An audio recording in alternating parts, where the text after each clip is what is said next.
Barbie Kumalasari ngaku pilih berondong dibanding pria lebih tua. Alasan Barbie Kumalasari lebih pilih berondong dibanding pria lebih tua, ada faktor cinta lama bersemi kembali. Sejak bercerai dari Gali Ginanjar 2020 lalu, Barbie Kumalasari masih betah menjanda.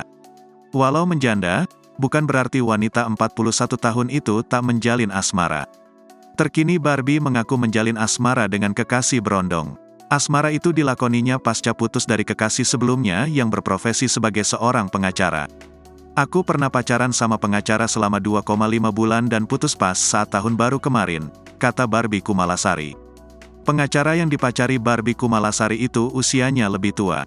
Saat itu Barbie Kumalasari dan kekasihnya itu sudah berencana menikah.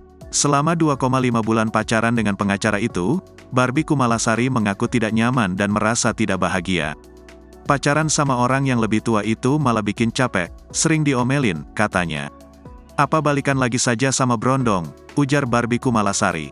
Saat ini Barbie Kumalasari mengaku sudah punya kekasih baru yang pernah menjadi mantan pacarnya.